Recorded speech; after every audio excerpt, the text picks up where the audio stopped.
Yeah. Good afternoon to one and all. We are going to again begin the next session, that is section 8. I think so Zahir has joined.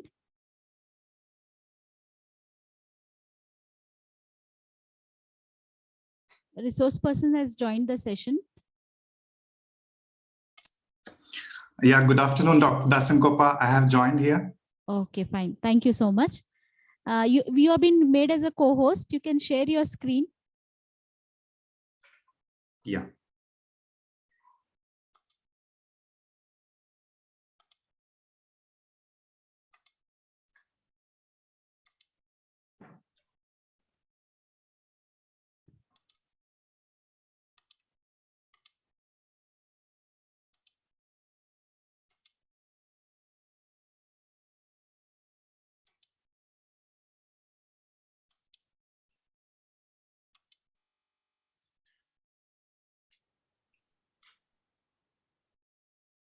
Is the screen visible?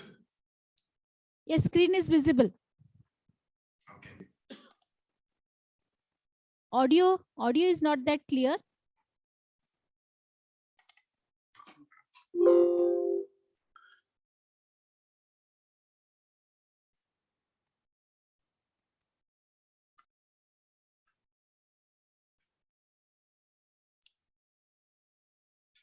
Is the audio better now? Yes, now it's better.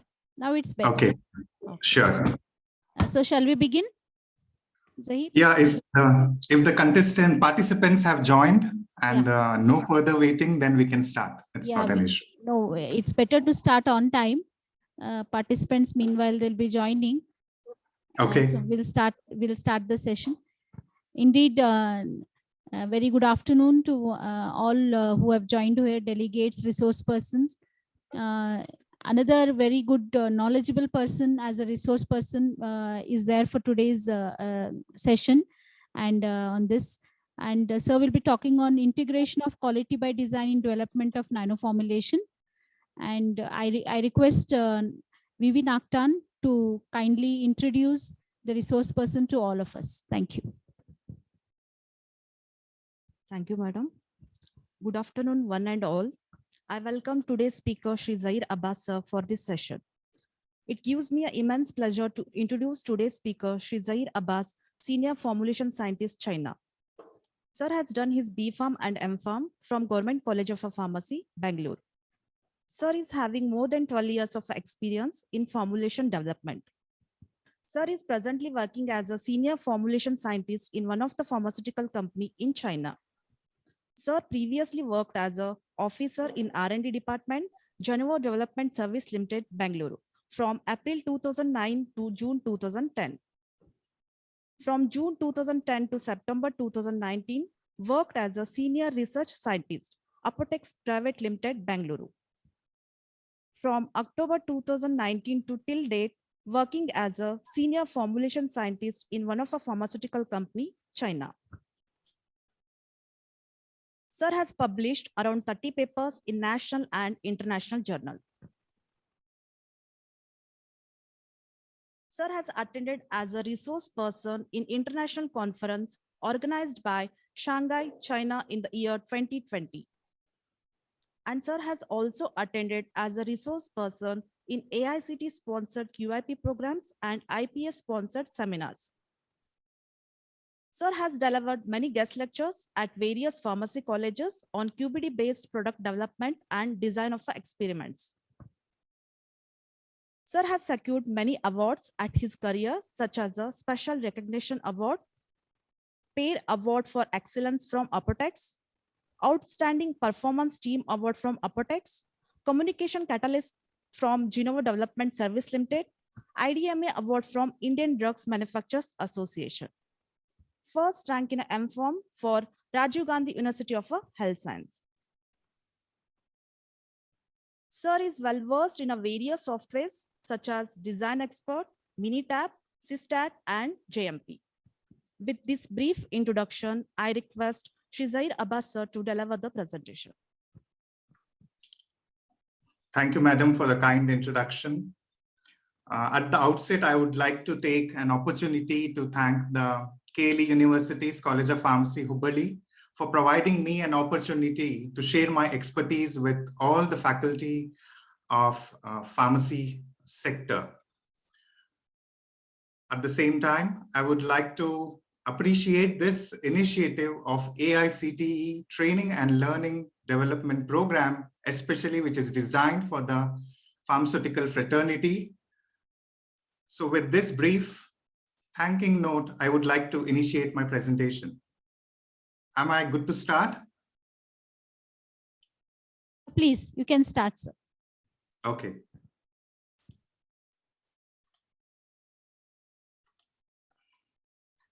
So in the next 1 hour, 15 minutes, I would be talking on integration of quality by design in development of nanoformulations. As a notice of caution, this presentation reflects the views of the author and not to be construed to represent opinion of author's employer, organization, or other groups. Coming to the agenda, I will be discussing on genesis of quality by design, what is its definition in simple words, as well as ICH definition, the core elements of quality by design, and life cycle of QBD-based product development. Next, we will be talking a brief overview of nanoformulations. What is the current regulatory thinking on nanoformulations, and why do we think that quality by design is required in development of nanoformulations? We will discuss in detail the elements of quality by design and lack and need of quality by designs in nanomedicine, what we are currently doing, and how we can further improvise to develop a product based on QBD concept. Now, starting with genesis of QBD. Now, QBD was initiated in the year 1980, that too not in pharmaceutical sector, but in automobile industry. So it was systems engineering, where they employed the total quality management system and Six Sigma concept for the development of automobile parts in 1980s. Later, in 1990, the FDA realized this concept could be applied to development of drug products, drug substances, as well as biological products, which could be beneficial for the patients as well as the society. So a concept paper was introduced in the year 2002 based on good manufacturing practices, which was further revised and introduced as a guidance in 2004. The name was Current Good Manufacturing Practices. In 2005, the International Conference on Harmonization published a guidance document, that is ICHQ8, which is nothing but pharmaceutical development, which included all the concepts of quality by design in the document ICHQ8. But in the year 2005, it was not referred as quality by design. It was just a standard pharmaceutical development. But later in the year 2010 and 11, the FDA, the European Medicines Agency, in collaboration with ICH, coined this terminology called as quality by design. So since 2011, it has been extended not only to the drug product, but also to the analytical methods. So you would be listening what is analytical quality by design, and to biomedical devices, and now even to the biotechnological products. So this is the journey or genesis of the quality by design from the automobile industry in 1980s till the 21st century to drug products, analytical methods, biomedical devices as well. Now, what is quality by design? Let us understand in simple words. Now, quality by design, for an industrial perspective, it's an expectation of the regulatory agency, because all the pharmaceutical industries aim to submit their dossiers to the regulatory agency for approval before marketing. So it's a mandatory regulatory expectation. Next, it's a part of quality system because you are going to deal or give these products to the patients, and the safety of the patients is in your hands to ensure that the product reaching the market is safe enough, at the same time efficacious enough. The quality systems play a critical role to ensure that the product is safe and efficacious. And it also a part of product lifecycle management. It not only applies to the products which are already marketed, but also can be applied to the new products under development, legacy products. Example, if you want to apply a QBD concept to the Crocin or the Dolo 650 tablet, which exists almost from 20 years, you still can apply the QBD concept to the existing products as well. So hence, it's applicable for product lifecycle management also. Now, what QBD isn't, because there are people who have a myth that QBD is something new, which we have to learn and implement, but it is wrong. It is not new or novel. It is not design of experiments. Most of the PhD scholars whoever I have met, they think that if you apply design of experiments, put the response surface 3D graphs or Pareto charts in your thesis or publications, and you can say that you have developed the product via QBD concept, then it's a myth. It's a wrong concept. So just applying DOE is not QBD. Remember, DOE is a tool employed for product development based on QBD concept. So DOE is a tool for QBD. And QBD is not arriving at the design space, because when you apply DOE, the ultimate aim or final approach is to arrive at the design space within which all your drug product critical quality attributes are within the established range. Then you get a design space.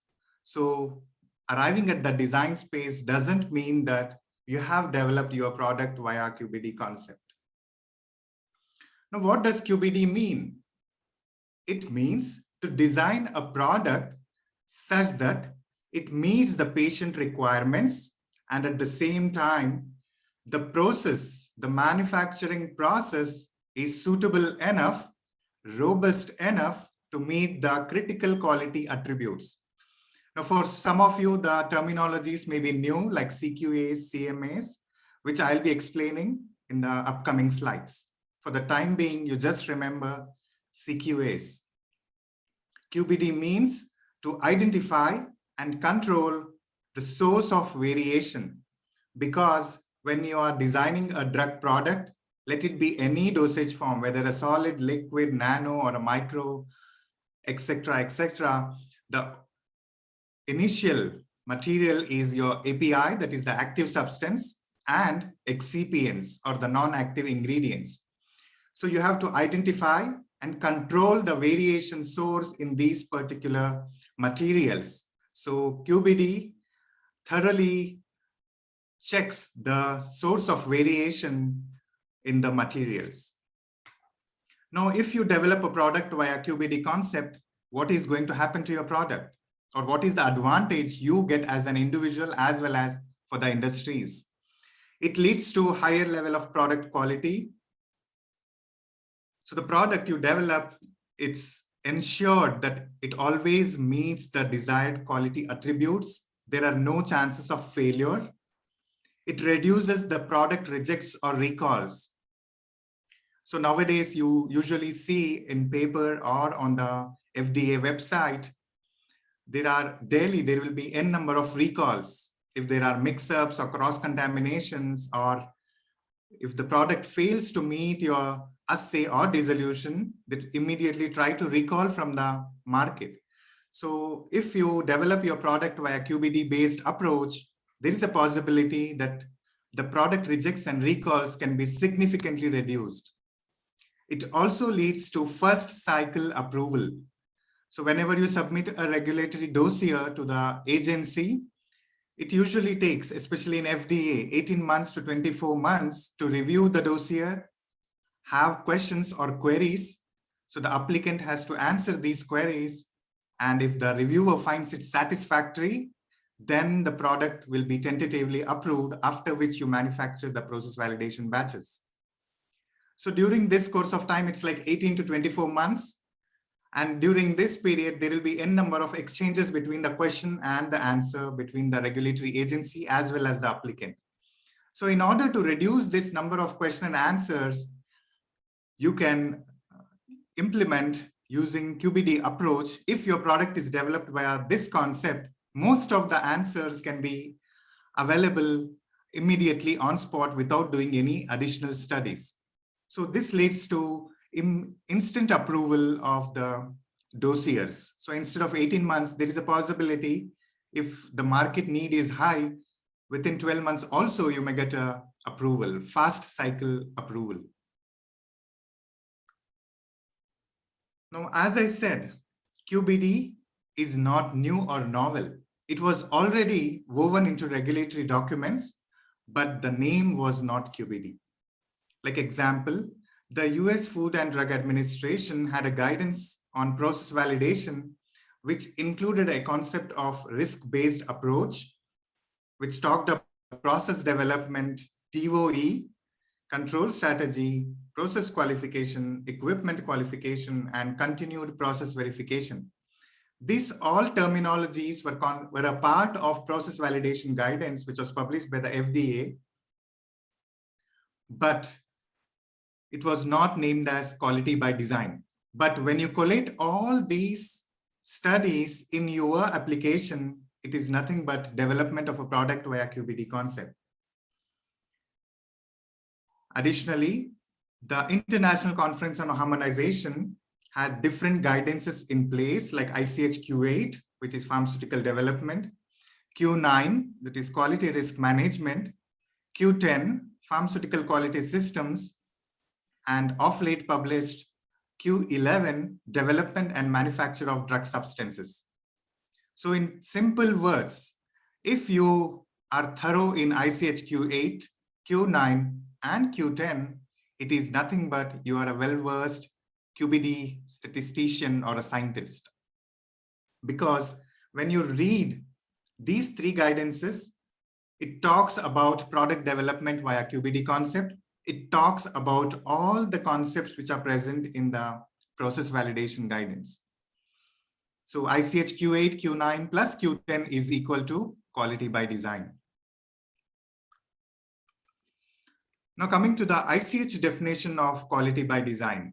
Now this is the scientific definition, what any regulatory agency defines it and what we are supposed to understand in detail to start our development with.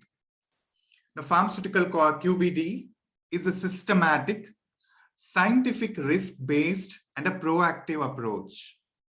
What is this systematic? So whenever you are developing a product, you're always supposed to start the product development with a systematic way.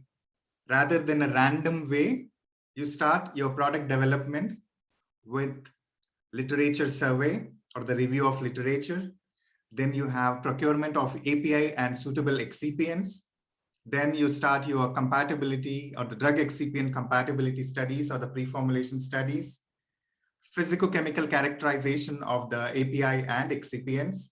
Then you, based on your drug excipient compatibility study data, you select suitable excipients and starts process evaluation, like whether I have to do a granulation or I have to do a solid dispersion, or I have to go with some modern techniques like hot melt extrusion. So that is a systematic way of development where you finish one stage and proceed to the next stage, rather than taking a first trial and then thinking whether I have to do the drug excipient compatibility or not. Because if you're not sure if your API is compatible with that particular excipient, whatever the study you do is going into drain. So always we follow a systematic approach followed by scientific risk-based. So there is something called as risk assessment. For each and every material and every stage, you have to do something called as risk assessment. Now, risk assessment can be done via different ways, Just to give a brief example, I will take a material like API, a BCS class 4 drug. For a BCS class 4, since it's low soluble and low permeable, particle size of the API is considered to be one of the important characteristics which needs to be considered and studied in detail. So you have to classify particle size as a risky parameter, and you have to further classify whether it's a high risk, a medium risk, or a low risk. So since it's a low soluble drug, I first classify it as a high risk element, and then I do certain experiments to reduce to medium or to low risk. So once I classify the API particle size as high risk, I will do experimentation with different particle size of the API, like say 10 micron, 20 micron, and 30 micron. I will study the effect of this particle size on dissolution. Based on the desirability, I will select, say for example, 10 micron as a suitable particle size for my formulation. So after the experimentation, I will reduce the risk as medium or as low. And I need to give a justification why I reduced or mitigated the risk from high to medium or low. So I will present my experimentation data and show that increase in the particle size is leading to decrease in the dissolution. Hence, I need to have a control on the API particle size. So I put a control strategy, API D90, not more than 10 microns. So this becomes a part of my control strategy. So hence, when I do the risk assessment, everything may be initially high, but later you have to do the experimentation and prove or mitigate the risk from high to medium or to low. So that is the scientific risk-based assessment. So similarly for excipients, for a disintegrant binder, or you take your nano formulations, if you're taking your surfactant concentration, ratio of water to oil, etc., all those parameters to be optimized, and the risk assessment need to be performed at each and every stage. And it's a proactive approach. So proactive is thinking before or earlier, before starting the trials, not after starting the trial and thinking or doing a reactive management, reactive approach. So it's always a proactive approach. Pre-plan all your experimentation, or pre-plan which are the materials which are critical and which are not critical to be evaluated. So it's a proactive approach for pharmaceutical development that begins with predefined objectives. So before you start designing your formulation, you should start thinking, how should the end product look like? Example, you are preparing a nano emulsion or a nano suspension.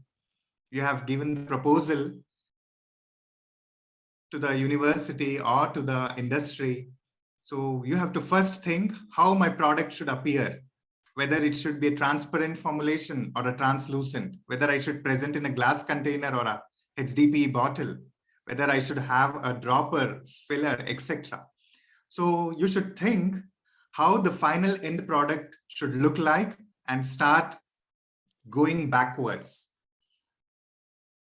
which emphasizes product and process understanding and process control. The main philosophy behind implementing QBD is to lead the scientist. The scientist should thoroughly understand what the product needs and what manufacturing process is more suitable for that particular drug product. Do not randomly select any process which is not suitable for the product.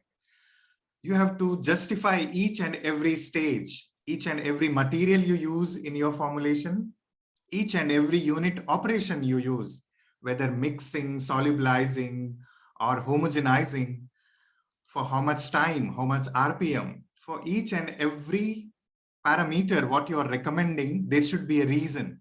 You cannot just say, I just did in lab for 50,000 RPM, so I recommend 50,000.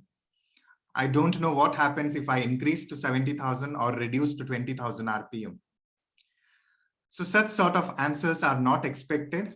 Hence, you need to critically monitor each and every material as well as the process, such that you can thoroughly understand what the product needs and give only what the product requires. Do not dump additional excipients just to increase its weight, tablet weight, or increase your formulation appearance. And at the same time, once you understand thoroughly the manufacturing process, you will be able to give enough process controls. Example, I was talking about the homogenization speed, like 20,000, 50,000, and 70,000. So based on the studies, whatever you carry out, you should be able to justify why that particular 50,000 I am selecting and not 20 or 70,000. Or else, if you are doing the experimentation via DOE, you will have a range, like you can use 30 to 60,000 is suitable for my formulation. So at that time, you can propose some ranges within which there is no impact on your drug product critical quality attribute. So hence, adequate process controls. So all this can be achieved only through development of a product via quality by design.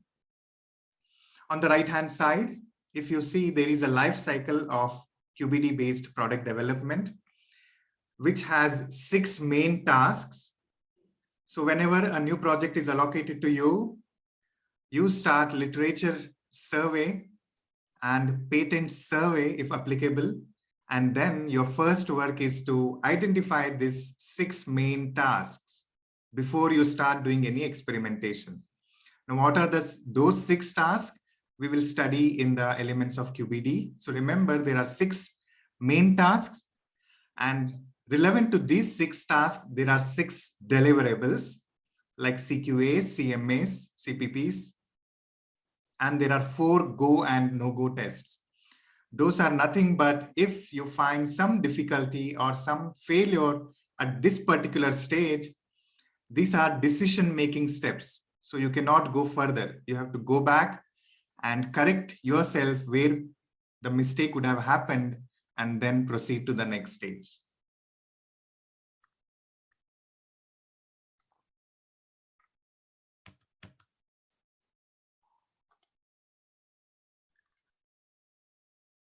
Now, coming to the elements of quality by design. Now, as I said earlier, there are 6 main tasks which are associated with 6 deliverables. Now, these are the 6 deliverables which we were talking about, and they are interrelated with the main tasks. Now, the first element of quality by design is quality target product profile. In short form, it is called as QTPP. It is nothing but a quantitative surrogate for aspects of clinical safety and efficacy that can be used to study, design, and optimize a formulation and manufacturing process. Example, let me take an example of a solid oral tablet, because a commonly used solid oral dosage form, an immediate release tablet.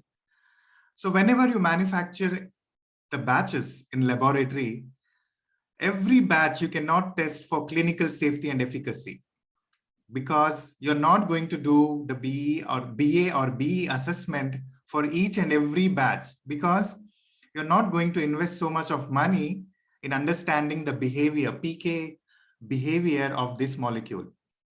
So what you do, there are some surrogates, quantitative surrogates, which will be reflective of these behavior.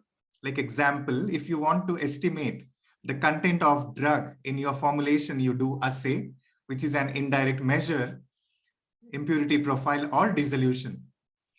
Because most of the times when it's a BCS class 1 or class 3 drug, because of high solubility, we can assume if more than 85% of the drug is dissolved in 15 minutes, we say the drug is highly soluble and is expected to be absorbed in the gastrointestinal region, especially in the pH 1.2. So it acts as an quantitative surrogate, as an indirect measurement of the safety as well as the efficacy of the formulation. Ultimately, once you finalize your formulation, you have to definitely do the BA/BE assessment, but for the initial trial purpose, there is no need to do the PK studies for every batch. Otherwise, the industries would have to shell huge amount of dollars for performing these clinical studies. So quality target product profile is a quantitative surrogate for any of the formulations. Next, once you design your quality target product profile, the next stage is identification of the material attributes. Here, material refers to both drug substance as well as the excipients or the inactive ingredients. Now, what is a critical material attribute? Any physical, chemical, biological or microbiological property of an input material is called as a CMA, that is critical material attributes. Example, the particle size, just like BCS class 4, whatever I was mentioning earlier, solubility, the polymorphic form of the drug substance, the stability of the drug substance. Now, all these would be considered as critical material attributes unless you have a justification. Just to give a differentiation between just a material attribute and a critical material attribute, same polymorphic form example. If your drug substance is high soluble in amorphous form and low soluble in crystalline form, then it becomes a critical material attribute, because in your final dosage form, to achieve the desired dissolution and to have a correct in vivo efficacy, you need to have an amorphous form.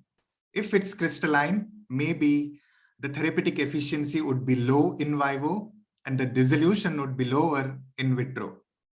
So polymorphic form in such cases would be a critical material attribute.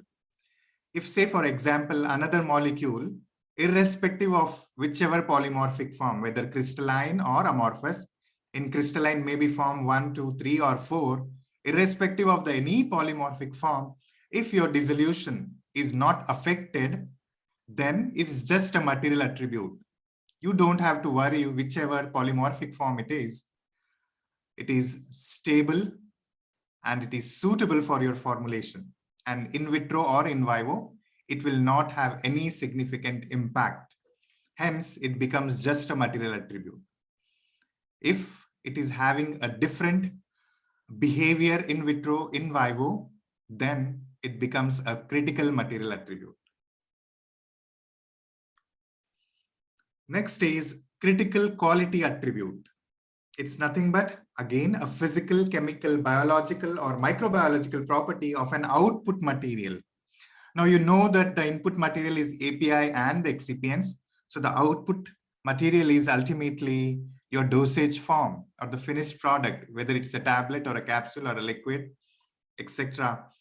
So that attribute is called as a CQA, critical quality attribute. Examples for CQAs: appearance, particle size, zeta potential, encapsulation efficiency. So these are all examples for our nano formulation.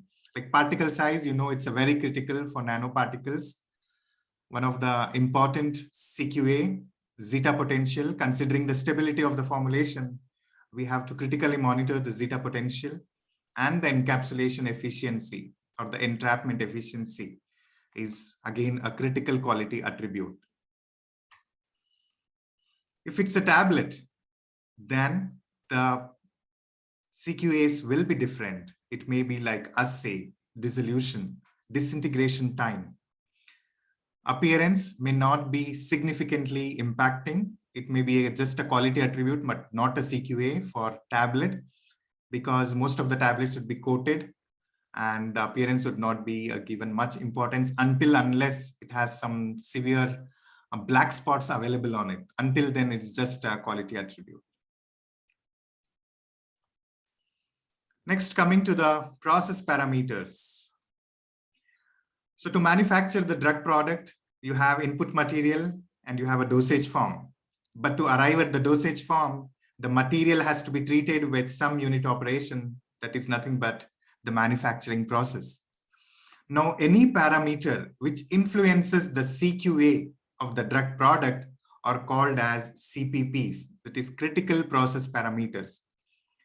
So any unit operation you take, whether it's compression machine or a homogenizer, homogenization speed, whether it's a critical process parameter or just a process parameter, can be said only after performing initial experimentation.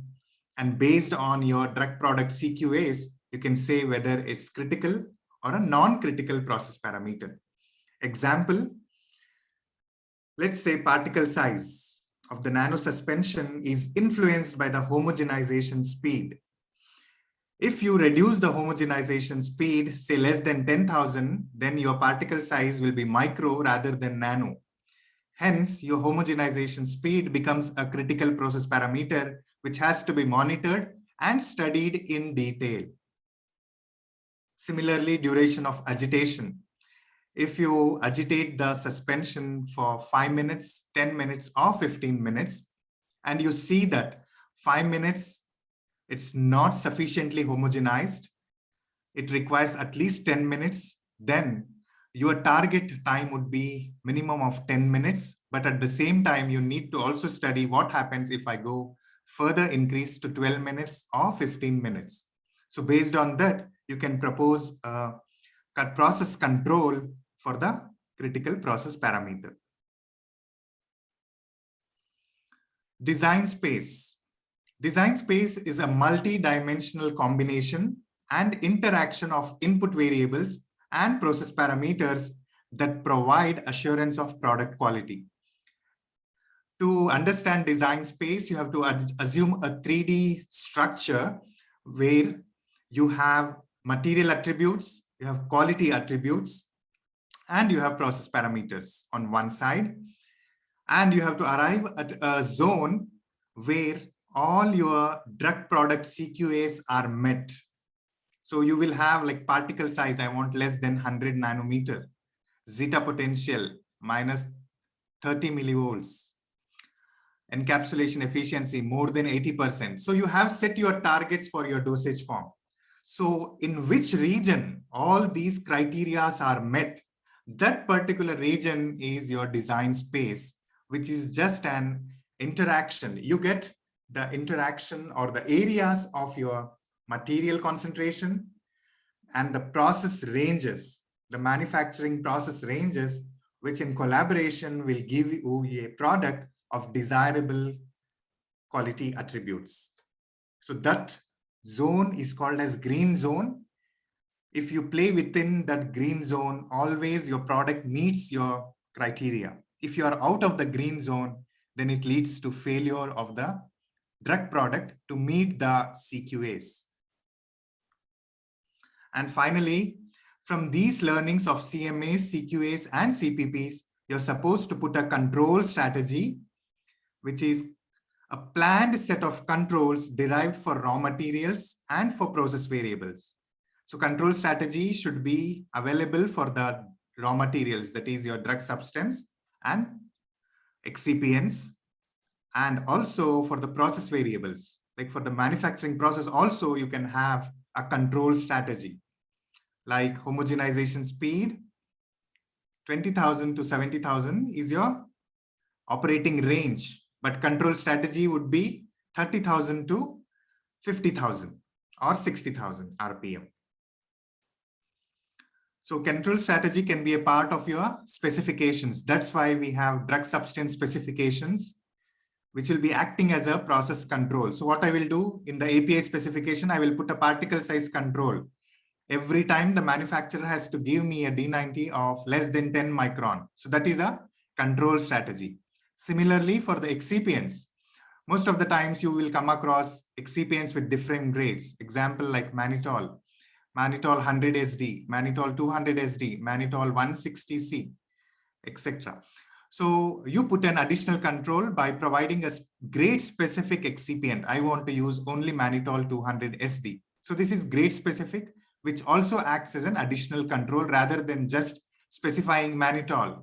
So there will be a question which mannitol you want to use, whether you want to use 100, 160, 200, or you want to use a different supplier like Rocket, or you want to use SPI Pharma, etc. So that would acting as a control strategy for your API and excipients. and at the same time for your process parameters. So these are the 6 main elements of quality by design. So 6 main tasks is first is identifying your quality target product profile. Second would be identification of the material attributes. So you have to list out all the material attributes and then classify them, whether it's critical material attribute or it's non-critical material attribute. Similarly for CQAs, CPPs, and then you arrive at the design space and finally you propose a control strategy. Now let us look at the different tools which are available for conducting a product development based on quality by design concept. The first thing, as I told earlier, risk assessment. So assessing the risk for drug substance and the excipients and further extended to the manufacturing process. So for each and every unit operation, you have to classify it as high risk, medium risk, or low risk. If it's a high risk, you need to reduce to medium or low risk. If it's already classified as a low risk, then no need to do any additional experimentation. Just give a justification or scientific evidence that this particular parameter is of low risk because of so and so reason. Example, same thing I would like to take again, the particle size of the API. If it's a BCS class 1 drug, I would directly say the particle size is a low risk because the drug substance is highly soluble across the gastrointestinal pH range of pH 1.2 to 7.5. Hence, particle size is a low risk. So no need to do any additional experimentation for proving that this is a high soluble substance, because already enough literature and solubility data would be a supporting evidence to prove it's a high soluble drug. Hence, directly you can classify it as low risk. So that there are different techniques to do risk assessment. One is risk priority numbering. You can, because each industry has its own standards, like somebody classify the risk priority numbering from 1 to 1,000. Some companies do from 1 to 10. So 1 being the low risk and 10 being the high risk. So it is individual dependent and there is no as such standard to classify the risk priority numbering. Then you have fishbone diagram or the Ishikawa diagram, which is also called as root cause and effect analysis, which you can use for performing risk assessment.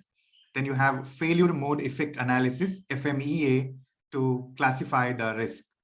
So once you identify and classify the risk as high, medium, or low, you need to analyze the risk and evaluate the risk. So first is identification. Example, particle size, you have identified as a high risk. You have to analyze, do the necessary experimentation with different particle size, evaluate, perform the dissolution, and conclude based on these results whether particle size is really a high risk or a low risk by putting appropriate control strategy. The next tool is design of experiments. As you may be aware, what is DOE? It's a structured, organized method for determining the relationship between factors affecting a process and output of that process is known as the DOE. There is something called as dependent variable and independent variables. So you are applying a process to understand what is the effect of the dependent variable on the independent variables. So there is something called as factors and there is something called as response. So you study the effect of those factors on the responses. In DOE terminology, if I say, it's nothing but studying the effect of CMAs on the CQAs. So it helps in identification of optimal conditions, identification of critical material attributes, identification of CPPs, and arriving at the design space. It is widely employed for formula optimization and for process optimization for the dosage forms as well as for the unit operations. So DOE can be applied to study the effect of formulation variables as well as for the process variables. Now, another important tool is PAT, that is Process Analytical Technology. Now, gone are those days where we used to submit the samples to quality control or the analytical laboratory to test the samples. So today, after preparing the samples I used to give, tomorrow the analyst will analyze the samples, and day after tomorrow I will get the results. Until then, I will keep my fingers crossed. I don't know. I'm not sure whether the product will pass or fail until I see the results. Now, this was an older scenario. Now, the regulatory agencies expect you to design your product as well as the process, which doesn't need to be tested. Quality should be built in by design rather than being tested. So what they did is we have come up with something called as PAT, which is a real-time analysis, that is online analysis. Rather than just waiting for your analyst friends, you just ensure that the product is uniform. So what are the advantages of this? So tools and systems that utilize real-time or rapid measurements during processing itself. Just to give an example, near-infrared probes for blenders. So blenders, you know, is used for blending of API and excipients. So usually we blend for 10 or 15 minutes and confirm the blending time by estimating the content uniformity or the blend uniformity. If the percentage RSD is lower, then we say that the blend is homogeneous. That is, the API is mixed uniformly or distributed across the blend. So what is the advantage with PAT is you have these probes which can be attached to the blender. So once you started your blending, you can online monitor. On the screen, you can see the graph which indicates when your blend is homogeneous. If your blend is homogeneous at 8 minutes, you see the graph, it has attained a stagnant line, then you can immediately stop your process and fix the time to 8 minutes rather than continuing for 10 or 15 minutes. So once the blend is homogeneous, instantly you get a response on the system and you can stop your process and propose that as your manufacturing process timing. Similarly, for compression machines, you have data acquisition systems. So whenever compression is happening, you have a PLC, programmable logical control, which will indicate when the tablet is getting, when the blend is filled in the die, when the tablet is compacted, when it is ejected, what is the ejection force, how the process of compression is happening can be online monitored. So you have data acquisition systems which will give you the results online. Similarly, you have process analyzers, process control tools, which all lead to continuous improvement. So quality shall be built in by design rather than testing. So it's just in the nascent stage because NIR probes for blenders and for hot melt extruders are already available in the industry.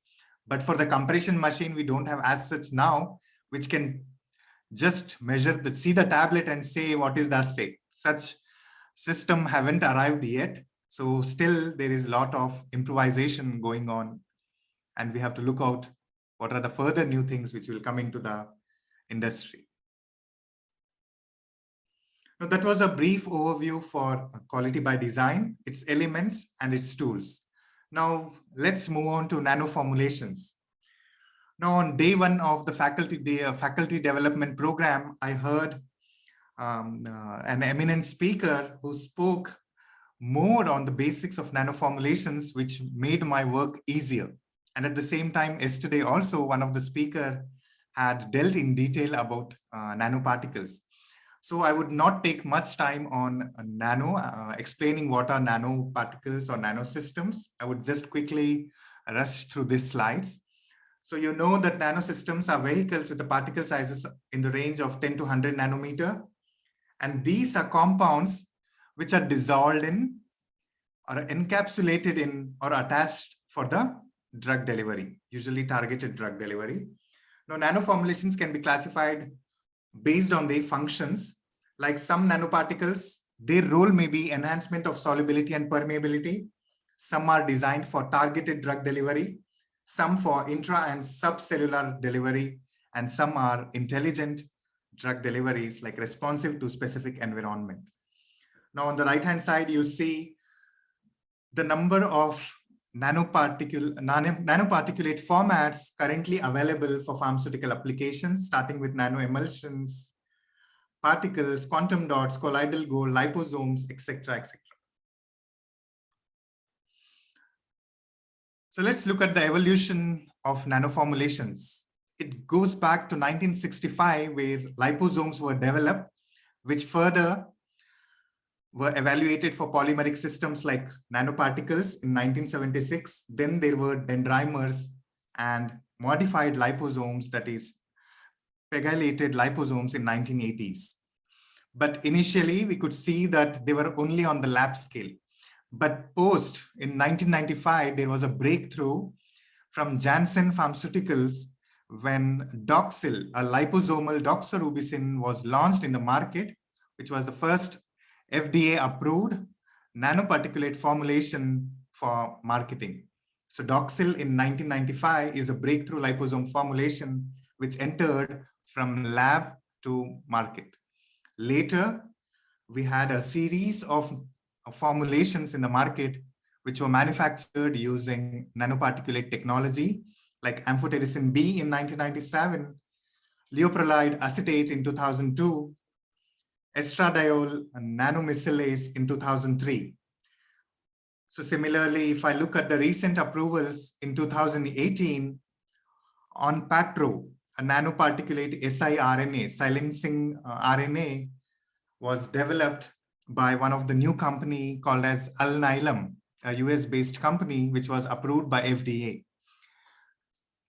So most of these you can see are majorly used in application or treatment of either oncology or in the field of amyloidosis.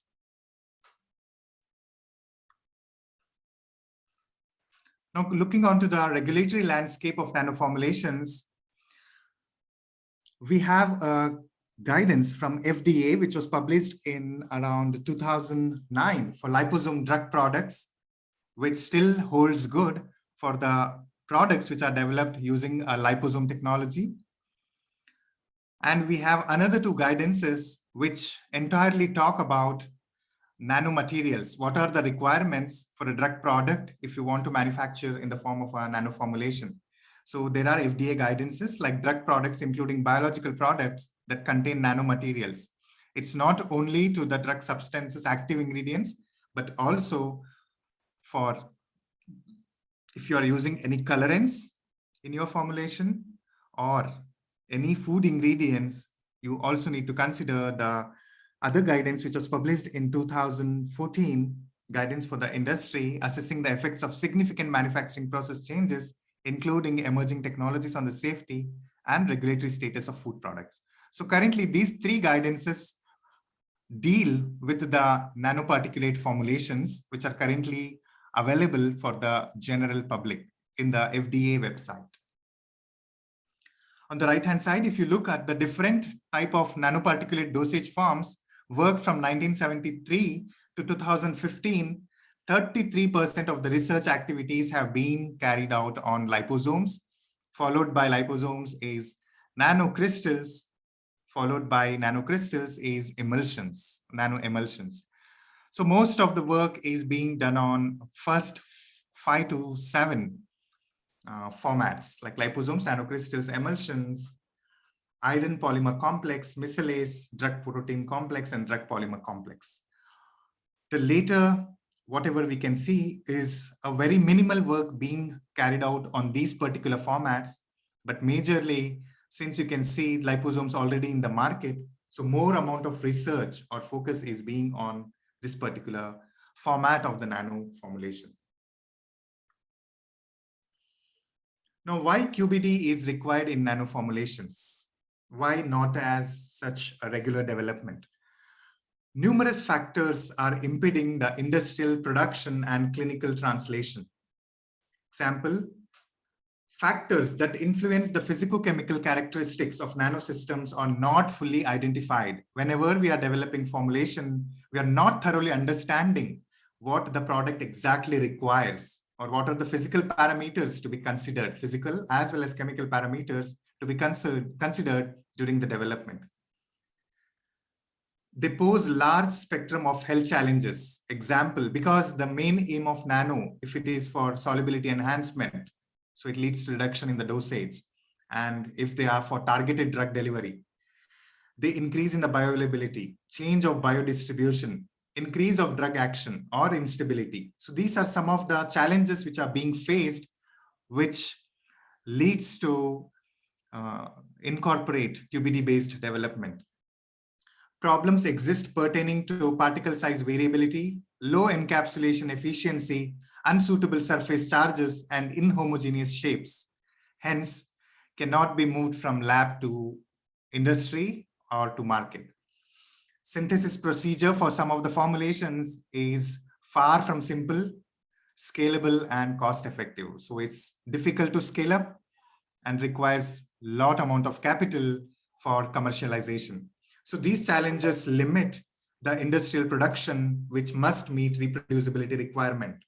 And at the same time, the product should be manufactured adhering to the GMP guidelines. Continuing on the work on nanoformulations, from 2007 to 2016, we can see that the number of articles which are being published with quality by design concept in development of nanomedicine. In the year 2015, we had more amount of work, but later we can see peak and troughs during every year. And majorly, it is practiced in Asia. Up to 44% of the work is being carried out in Asia, followed by 28% in USA on QBD-based formulation for nanomedicines. This picture indicates the roadmap for implementation of QBD in development of nanoformulations. As I previously said, first, identify the quality target product profile. Define your critical quality attributes for nanoformulations, especially the particle size, polydispersity index, drug entrapment efficiency, and zeta potential are considered to be one of the important parameters. Then screening the critical process parameters. Let it be formulation variables or process variables. You have to screen these parameters and arrive at the design space. So knowledge space is nothing but what, based on your prior experience or the prior knowledge you gained, you think is suitable. And design space is what the product requires to meet the QTPPs. First, looking at the first element, quality target product profile. As I said, planning with the end in mind. So how your end product should look like, plan today. So when the project is allocated, you first think how your product should look like, then start your development. So planning with the end in mind is QTPP. It's a prospective summary of quality characteristics of a drug product to ensure desired quality, taking into account safety and efficacy of the drug product. So rather than theory, I would just show an example to make it understand better. Now here is a model QTPP of a gel with polymeric nano-emulsified particles. So the QTPP elements are dosage form. So it's a nano-emulsified particles which will be converted to hydrogel, route of administration, injection, dosage strength, percentage weight by weight of drug substance. Now you see here, they're not mentioning the dosage strength because this is a generic formulation. Because if you look at the justification, they are telling pharmaceutical equivalence, same dosage form like innovator, because already there is an innovator or RLD, and you are trying to make a formulation which is similar to that of RLD. If you don't have RLD, you are the innovator, then you need to design your own QTPPs, like in case of rizatriptan chitosan nanoparticles, where dosage form, you're designing nanoparticles, and you are giving a justification, it's a novel dosage form for targeted drug delivery. Whereas the same, if you see in the left-hand side, it writes pharmaceutical equivalence. There is already a therapeutically equivalent dosage form available.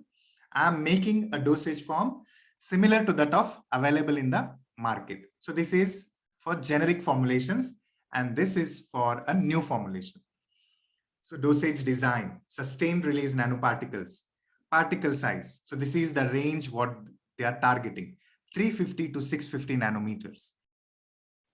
Drug release for more than 48 hours. So these are their set targets, and these are called as quality target product profiles. And you do all the experimentation in order to achieve these targets. So these are model examples for QTPP. So first you need to tabulate your QTPP to start the project. Next is critical material attributes. Now, what the Pareto chart indicates here is among the past 10 or 15 years, the research being carried out, what are the major critical material attributes in nanoformulations? So there are 6 CMAs which are contributing to more than 90%. One is ingredients ratio, concentration, the major one. Then it's the ratio, the drug load, surfactant concentration, ingredient type, and surfactant type. So when you are selecting your API and polymer concentration, the surfactant type, if you are using any polymers, the polymer molecular weight, all these things need to be considered. So among the studies being carried out in the past 15 years on nanoformulations indicate these are the 6 major critical material attributes which contribute to the 90% of the study.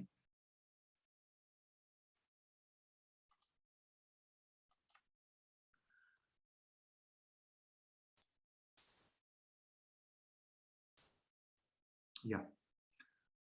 So ingredients concentration, that is the API concentration.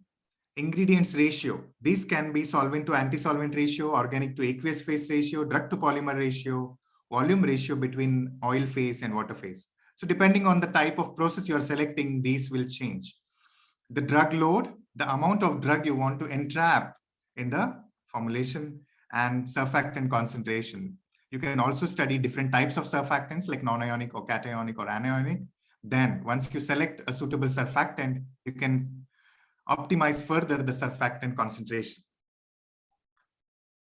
Next is CQAs. So among the past 15-year study, it indicates the major 5 CQAs which are contributing to 70% of the studies are nanoparticle size, which is the most important parameter, encapsulation efficiency, polydispersity index, zeta potential, and amount of drug release. So these 5 quality attributes are considered to be critical, which is derived from the studies which have been carried out using QBD concept. So how to identify a critical quality attribute? So you can use FMEA, that is failure mode effect analysis, to identify the CQAs, because CQAs are directly related to the safety of the formulation. So in case of limited application, if you are not well versed or you cannot use FMEA, then you can use statistical methods such as screening designs to identify the CQAs. If you want to understand which are the important CQAs as well as the CMAs, you can study DOE, that is design of experiments, to understand which are important and which are not important. Next is critical process parameters. So again, 17 different CPPs were identified, but no dominant, because from the Pareto chart bar graph, you can see not all the parameters are having a significant effect on the CQAs. Due to large spectrum of techniques available for the fabrication of nanoparticles, there are no dominant CPPs. Because from the past 15 years, we use different technologies like milling, emulsification, solvent evaporation, ultrasonication, stirring process, hot melt extrusion. So there are n number of techniques available for manufacturing or fabrication of nanoparticles. Hence, a concrete conclusion on CPPs could not be arrived, because for each process, there are different parameters and have a different influence on the CQA. Hence, it's process dependent. So whatever process you select, based on that, you can define your critical process parameters. Example here, emulsification. If your unit operation involves emulsification, then sonication time, sonication amplitude, and sonication power. These are process parameters. Now, among these three, which is critical or non-critical, you can decide based on the study you perform. Similarly, polymerization, coating, evaporation, heat. So depending on each unit operation, you have different process parameters. Now it's left to you how you decide it as critical or non-critical. If critical, what steps you take it, and if it's not critical, why don't you take any other steps? So you need to give a justification why you classify it as non-critical. DOE, as I said, this technique can be used to study the effect and to identify which is a critical quality attribute or not.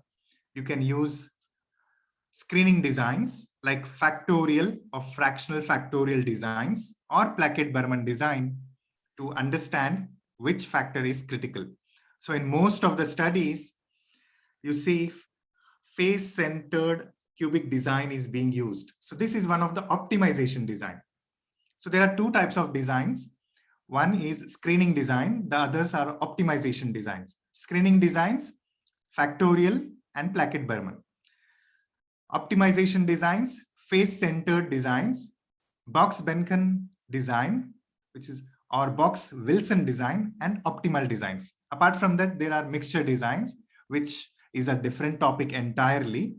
But in the QBD-based development of nanoformulations in the past 15 years, mostly they have used face-centered cubic designs for optimizing, followed by full fractional factorial designs. So this indicates there are a number of articles available in the public domain where they have performed the study using DOE as one of the tools for QBD. These all studies lead to arrival at the design space and putting an appropriate control strategy. So design space, as I said, is a combination of CQA, CMA, and CPPs. It's a combination within which the product falls within desirable QTPP. So when you study the effect of critical material attributes and critical process parameters, you arrive at the CQAs, and based on your QTPP, because QTPP is a quantitative surrogate, you have a quantitative target, assay or entrapment efficiency more than 85%, dissolution more than 85%, maybe in 8 hours or 12 hours. So that are your quantitative targets.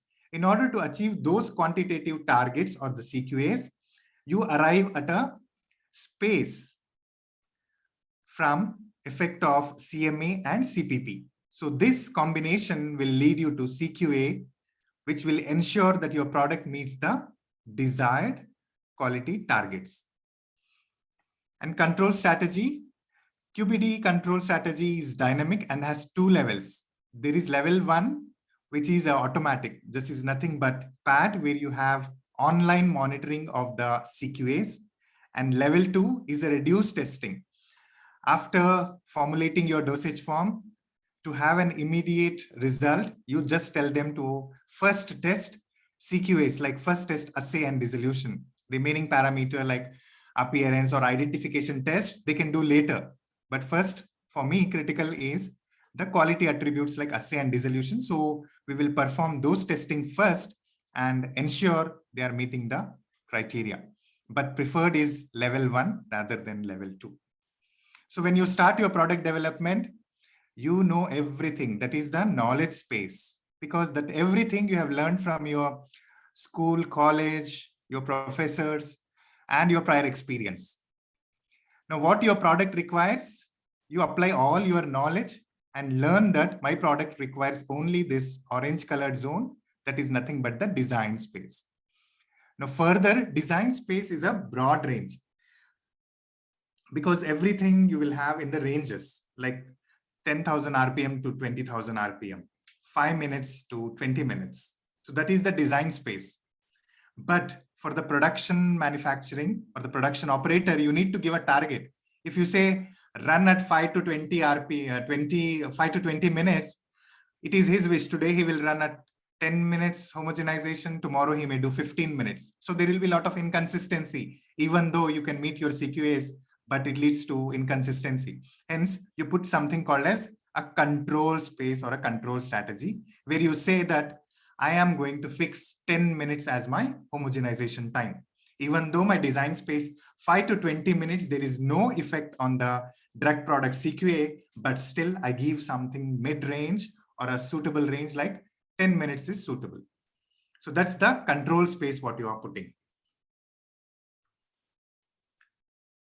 Now CQA's measurement technology, metrology.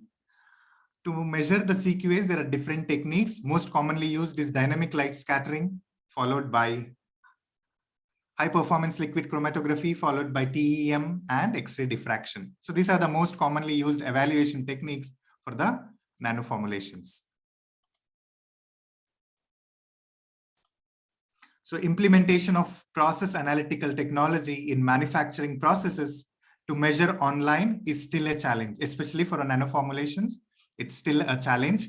Not only nano, I can say even for solid orals, it's still a challenge, which we are working, and we are coming up with something called as continuous manufacturing. So which we will see in further years.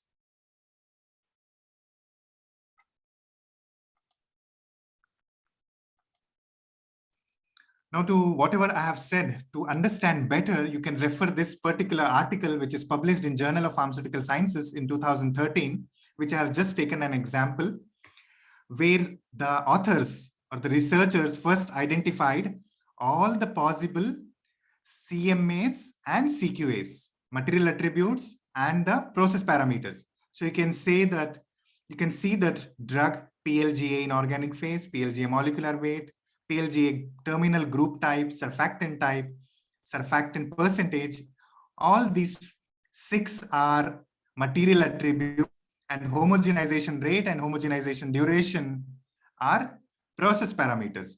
So to identify which is critical in this, they did something called as screening design optimization. Once they screened, they identified among these 8 parameters, only 3 are important.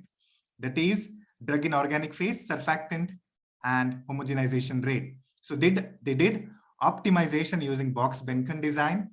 And next, they arrived at the design space. As I said, it will have a green zone and a gray zone. Gray zone is danger zone, where you fail to meet your quality target product profiles. Green zone is where you meet all the QTPPs. So this is the most desirable range. But you cannot put a desirable range because this will have ranges. So you have to give something called as control strategy. So they did the study and arrived at the control strategy, like drug in organic phase can be between 28 to 37 mg. Homogenization rate can be from 13,500 RPM to 16,000 RPM. So for more details or understanding of this particular, this is just a part of the QBD what they employed. They did not do risk assessment, but they just employed the design of experiment in development of paclitaxel nanoparticles using QBD approach. So you can refer this article for your further understanding. Now, lack and need of QBD in nanomedicine. What are the current lackings? It is used only to identify relationship between manufacturing attributes or process parameters on the CQA. This is nothing but you are just doing DOE to just understand the effect of formulation and the process variable on the CQA, but you're not doing something called as risk assessment, neither providing any other details like PAT, usage of PAT or other techniques. No prior risk analysis is performed, as I said. PAT and control strategies are never implemented. And sometimes the manufacturing process scaling up to industrial level is difficult or sometimes impossible. To do at laboratory scale, just 100 gram, 200 gram, it's easy. You may scale it up to 1 kg, but further scaling up becomes a challenging process. So hence, these are the lacunas in the current nanosystems. Hence, you don't see many approvals in the market over a period of time. So how we can improvise this? We need to educate and train the fraternity for implementing the quality by design concept. So we have to develop new tools and services which will facilitate QBD implementation for non-specialists. So many of them assume it's a complicated process or a difficult technique. But believe me, once you understand this technique, it makes our life easier without any issues. Identify potential tools for performing risk analysis. As I said, RPN, risk priority numbering, and Ishikawa diagram are currently the commonly used risk analysis tools. And most commonly, we could see that fishbone diagram is commonly used at the college levels, and it would be beneficial for the students also to use the fishbone diagrams. Other techniques like you have affinity diagrams, FMEA, etc., which are quite complicated, which can be learned. Guidances to minimize the risk development failures due to forgotten quality and safety attributes. So enough guidances should be provided or published by the regulators, what they look for in the nanoformulation development, so that based on those guidances, everybody can be educated as well as trained what need to be considered when designing a nanoformulation. So to conclude, the QBD approach is mostly adopted in the nano community, mainly in India and USA. As I said, Asia, 44% of the Asian countries are involved. The major contributor is India. Nevertheless, some important parts like control strategy and quality management are still ignored because we just focus on DOE and not on risk assessment and control strategies. Statistical tools exist, but they are not always used correctly, and hence educational effort is needed. So statistical tools like design of experiments using any of the softwares, whether JMP, Design Expert, Minitab, SysStat, or Mode or Prism software, whatever software you use, they are available, handy. But for screening or for optimizing any of the formulation or the process variable, which design to be used is not understood very well by the researcher or the scientist. So they have to thoroughly understand which design has to be used to optimize which parameters.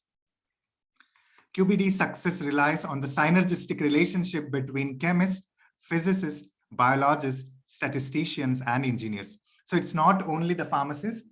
In pharmacists also, again, cross-functional teams like your maybe analytical scientist, your biostatistician or a statistician. So it's a collaborative teamwork rather than an individual work. Not only formulation scientist is responsible, instead everyone is responsible for implementing QBD. The QBD suite of documents are alive. They can and should be revised as the knowledge base changes. Whatever I told you today, the definition, the parameters, CMA, CQAs are applicable only for today because there is an opportunity for continuous improvement. So hence, these documents are called as alive. If there is some update tomorrow, immediately the guidance may be revised, and hence you should be ready and hence keep on updating your knowledge on QBD concepts. So whatever I study 2 years back will not hold today or as well. So it keeps on getting updated. At the same time, it is expected you as an individual should be updated with the current happenings in the industry. So these are the references for my presentation. So these are most of the journals which are published and available in the public domain.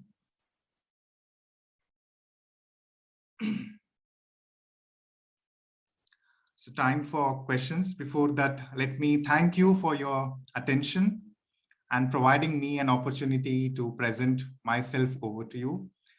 Now the session would be open for the questions, I guess.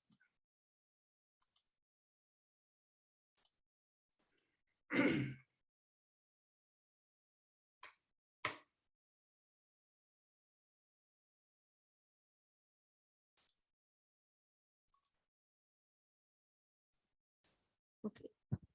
Thank you, Zair. This was a very informative session.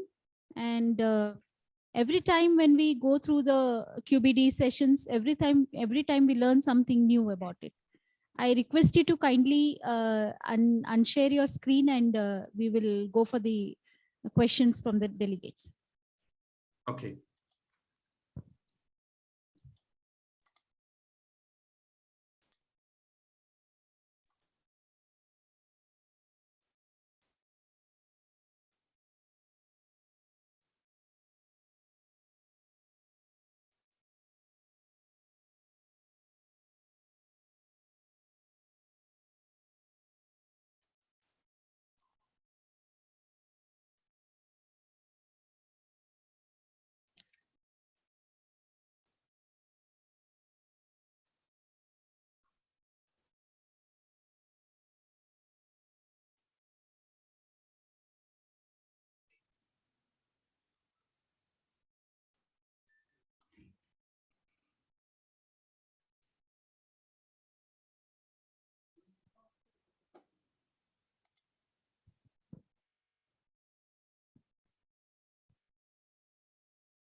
Zaid, there's one question.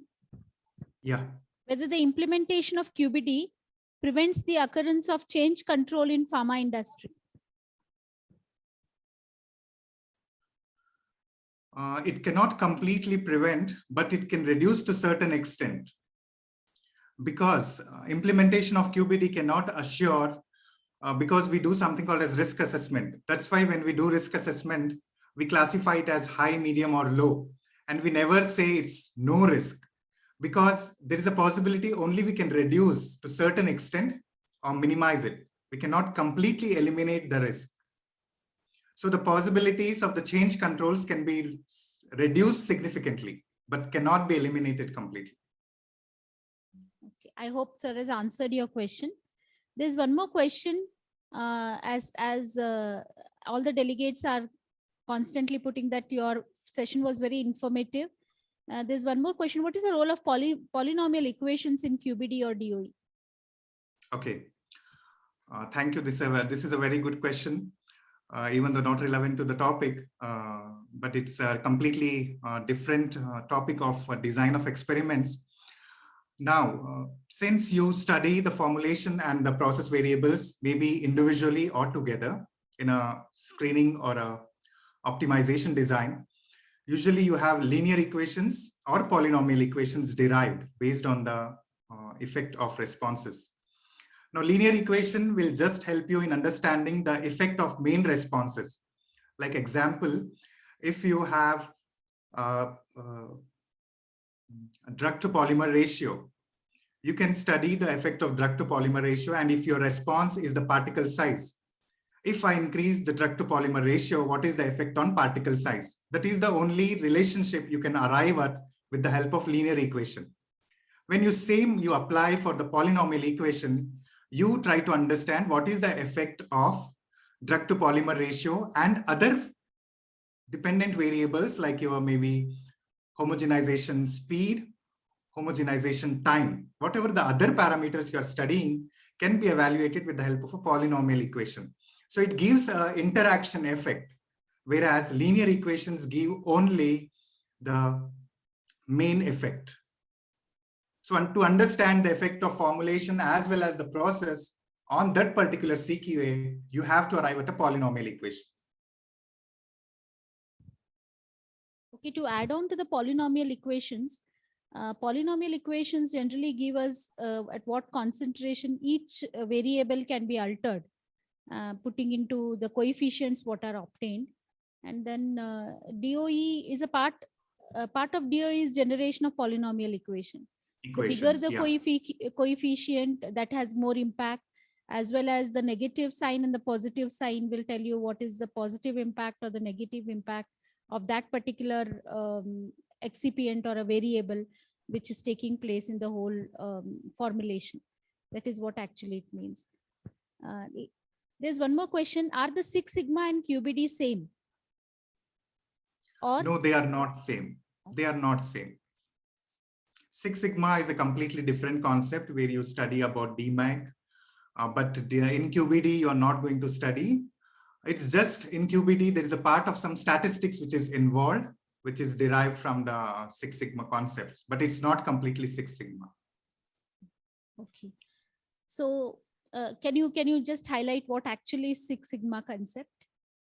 Six Sigma concept is mainly used not at the laboratory level, but once you start your process validation, the Six Sigma concept plays a critical role where you are manufacturing 3 process validation batches, and to prove the similarity between the 3 validation batches and further commercialization, you prove with the help of Six Sigma concept how you can reduce the testings of the intermediate samples and lean manufacturing operations.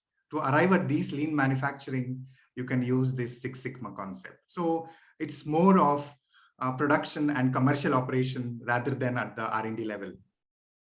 Okay, there's one more question. It's just to make your production capacity higher.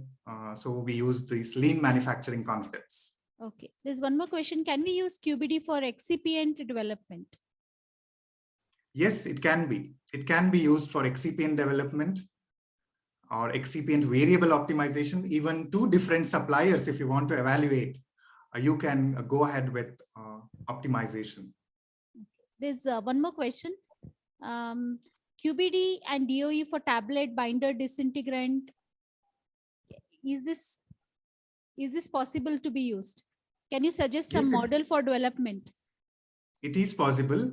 Now it depends on the number of excipients you have in your formulation. If I say example, orally disintegrating tablet, along with a diluent binder disintegrant, you also have flavor, you have a sweetener, you have a glidant lubricant. So among these, your first role is to identify which are the critical excipient which may have an impact on the drug product CQA, like sweetener to some extent on the taste masking purpose, but flavor, I consider it as not a significant parameter to be optimized.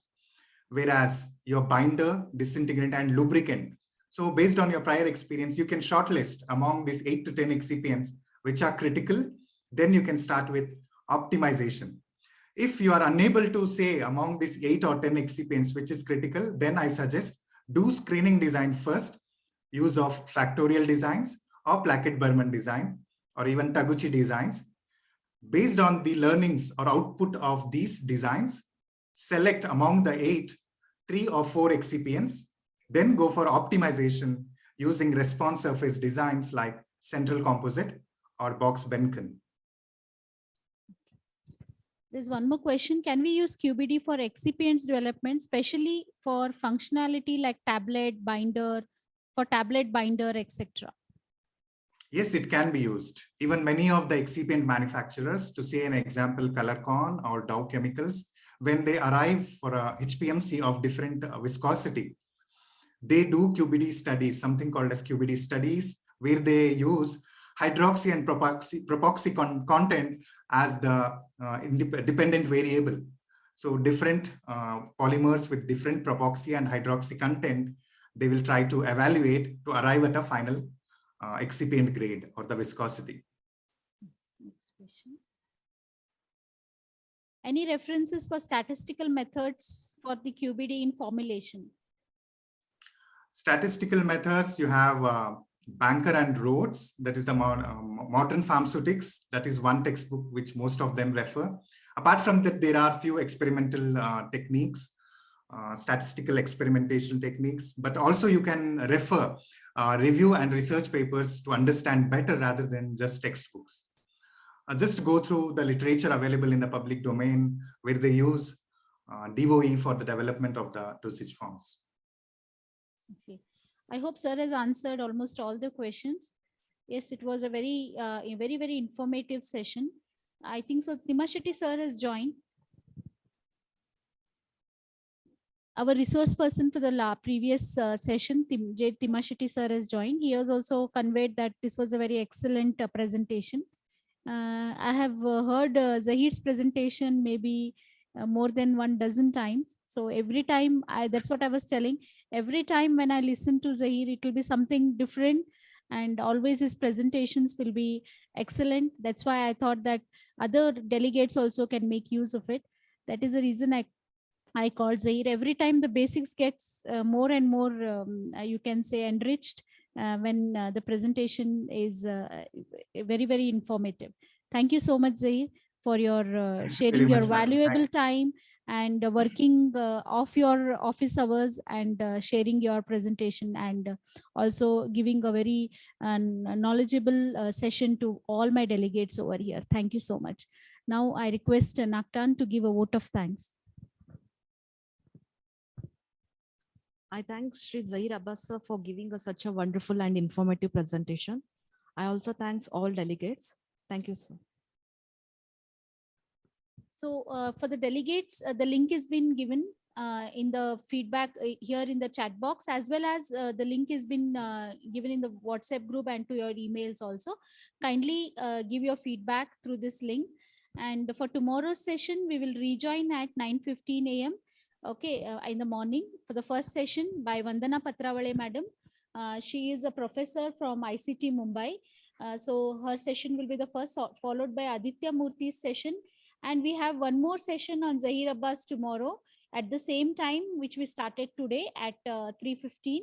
So we will start the session at 3 o'clock. We'll start the session. So we have 3 more sessions tomorrow. So kindly join at 9:15 a.m. tomorrow so that we'll begin on time. Thank you so much. Kindly give your valuable feedback for the link provided. Thank you. Thank you for your patient listening. So I shall end the meeting now. Thank you. Thank you very much. Yeah. Have a good evening.